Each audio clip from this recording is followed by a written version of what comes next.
Hi, I'm Dr. Rhea Hogseth, founder and director of the Pediatric Dental Team Association. And I don't know about you, but I tend to have stacks of journals laying around that I've been meaning to get to read, and I finally did some of that reading recently, and I ran across an article in the September PDTA that talked about checklists. And I agree with them about how important they are to us.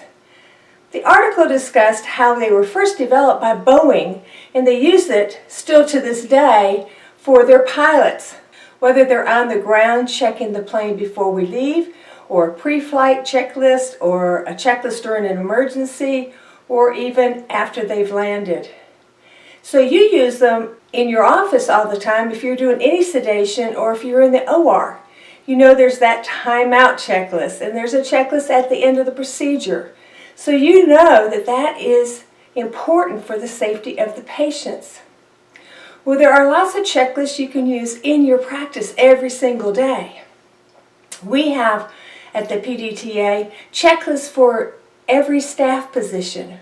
We have them for the front desk, we have them for office manager, we have them for financial coordinator, dental assistant, dental hygienist, scheduling coordinator, financial coordinator.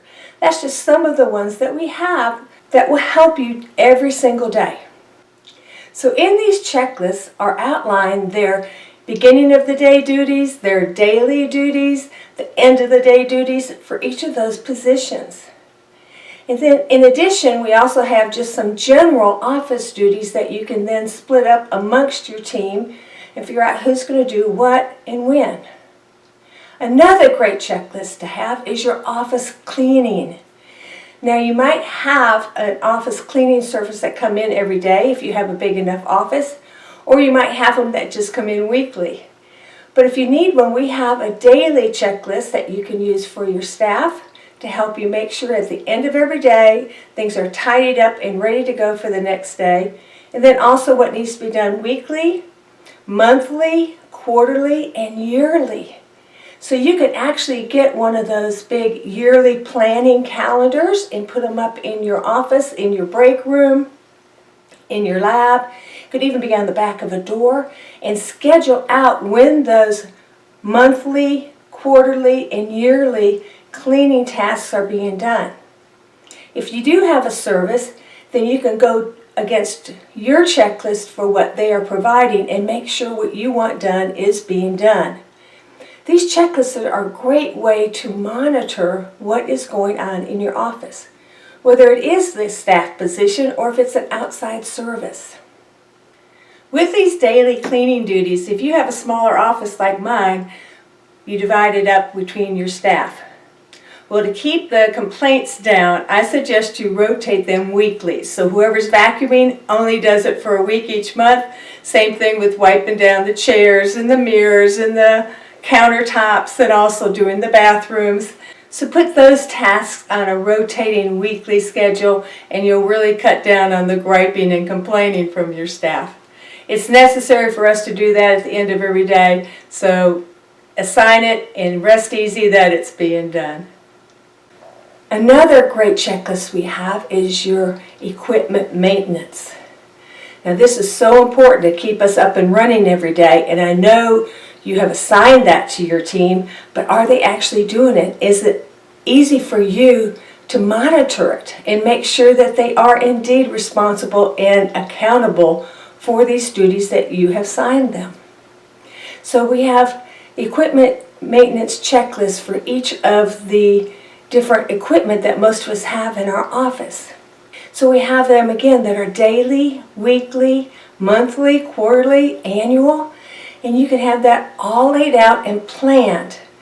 You can take the checklist that we have and just make it into a chart where you're leaving room for the person who's doing it, especially daily or weekly, that they just put their initials in and the date, and you can quickly check and make sure things are being done. And then the ones that are monthly, you can make that same list and just add January, February, March, April, etc. out to the right of that, and then make sure there's again enough room for initials and the date, and how quick you can go and monitor and make sure things are being done and you're holding the person who's supposed to be doing it accountable. This is a great way to organize your office, to declutter your mind, trying to remember all these mundane tasks that have to be done, and help you de-stress because you know you have assigned these tasks to a staff person or an outside company, and that now you have an easy way to hold them accountable and monitor that they are actually being done. I know you do it already in some things like your sterilizer, checking for spores, but this is another way to just oversee all these important parts of your practice and keep it running smooth. These checklists are available to our members on the PDTA website in the members area.